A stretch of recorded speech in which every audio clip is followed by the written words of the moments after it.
Hello, fifth graders. Today I'm going to be teaching you how to multiply decimals, and you'll see how it's very similar to what we did last week without the decimals, but there are just a couple more steps you have to follow when you get to your answer to make sure that it's accurate for decimals. So the first step we're going to do is making sure that when you write your numbers, you write whichever number has the most digits at the top. As you see in this question, 58 and 4/10 has more numbers, more digits, so it goes at the top. When you are multiplying decimals, you do not have to line them up when you write your problem to multiply.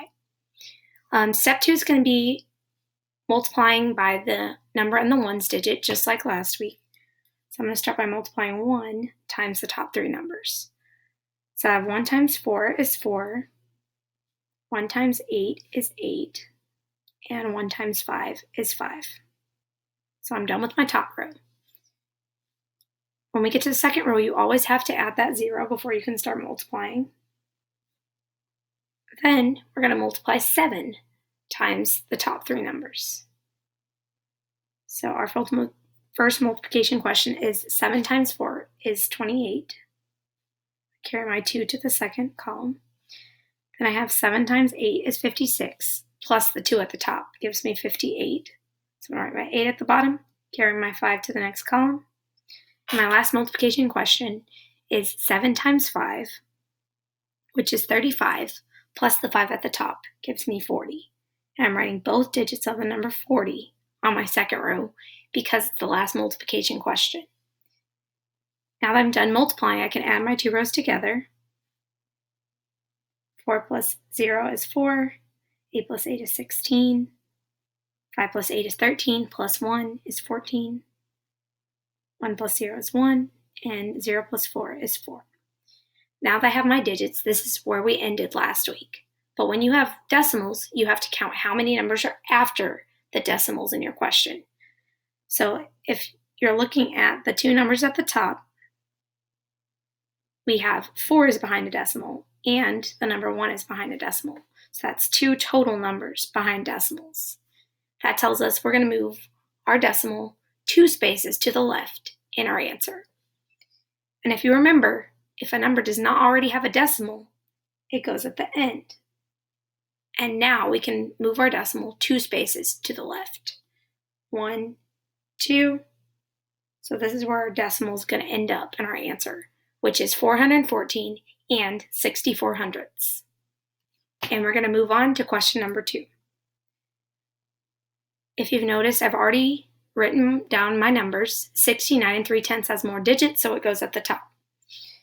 And we're going to start by multiplying the number in the ones digit times the top three numbers. We've got 7 times 3 is 21.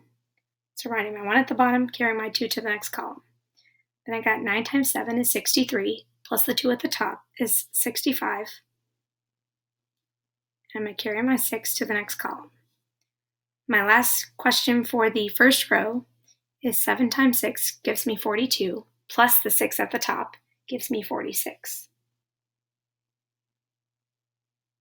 Or gives me 48, sorry. 42 plus 6 is 48. After you're done multiplying the top row, you got to add your 0 before you can start multiplying times the tens digit. And we're going to start by multiplying 5 times the top three numbers. So we've got 5 times 3 is 15. And I'm going to carry my 1 to the next column. Then I got 5 times 9 is 45, plus the 1 at the top gives me 46. And the last multiplication question is 5 times 6 gives me 30, plus the 4 at the top gives me 34. I'm writing both digits since that's the last multiplication question for that row. Now I'm ready to add my two rows together. 1 plus 0 is 1, 5 plus 5 is 10, 8 plus 6 is 14, plus the 1 at the top is 15, 4 plus 4 is 8, plus 1 is 9, and 0 plus 3 is 3. So I've got these numbers at the bottom. This is where the decimals come in again, counting how many numbers are after the decimals in the question. There's a 3 is behind a decimal and 7 is behind a decimal. So again, we're going to have to move our decimal 2 spaces in our answer. And since this number does not have a decimal, it goes at the end. And I'm moving my decimal 2 spaces to the left. 1, 2. So our answer is going to be 395 and 100th. And I'm going to go ahead and go on to our next problem, which is 4 and 89 hundredths times 3 and 5 tenths. Notice how 4 and 89 hundredths has more digits, so it's at the top. And I did not have to line up my decimals since we're multiplying. And we're going to start by multiplying 5 times the top 3 numbers. 5 times 9 is 45. Carry my 4 to the next column. 5 times 8 is 40, plus the 4 at the top is 44. Then I have 5 times 4 is 20, plus 4 is 24. And I'm done with my top row. Before I can multiply the 3, I have to add my 0. And now I can multiply by 3. 3 times 7 is 27, so I'm going to write my 7 at the bottom, carry my 2 to the next column. Then I have 3 times 8 is 24, plus the 2 at the top gives me 26, carry my 2 to the top. Last I have 3 times 4 is 12, plus the 2 at the top gives me 14. And now that we're done multiplying, I can add my 2 rows. 5 plus 0 is 5, 7 plus 4 is 11, 4 plus 6 is 10, plus 1 is 11, 3 plus 4 is 7, and 0 plus 1 is 1. If you notice, in my 2 numbers up here, the number 8 is behind a decimal, the number 9 is behind a decimal, and the number 5 is behind a decimal. That gives me 3 numbers behind decimals. So I have to multiply. I have to move my decimal 3 spaces to the left in my answer. So my number does not have a decimal right now, so it goes at the end, and I move my decimal 3 spaces to the left. So you get 17 and 115 thousandths as our answer this time. So remember, you always got to check how many numbers are behind the decimal in both numbers to see how many places you have to move your decimal to the left in your answer. And we're going to move on to our last problem, which is 26 and 9 tenths times 7. And if you notice, there's only 1 digit at the bottom. That means we're only going to have 1 row when we multiply. So we're going to start by multiplying 7 times the top 3 numbers. 7 times 9 is 63. So I'm going to carry the 6 to the next column.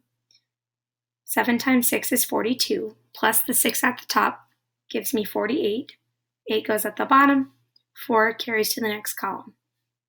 Then I have 7 times 2 is 14, plus the 4 at the top gives me 18. I'm writing both digits since it's the last multiplication question for that row. And if you notice, I only have 1 number that's behind a decimal, which is the 9. So after I put my decimal at the end of my number, since it doesn't have one, I'm moving my decimal 1 space to the left in my answer. So our answer on this one is 188 and 3 tenths. So if there's only 1 number on the bottom row, that means we're only going to have 1 row when we multiply. And we had 1 digit behind a decimal, so we moved our decimal 1 space to the left in our answer. And that is how you multiply decimals.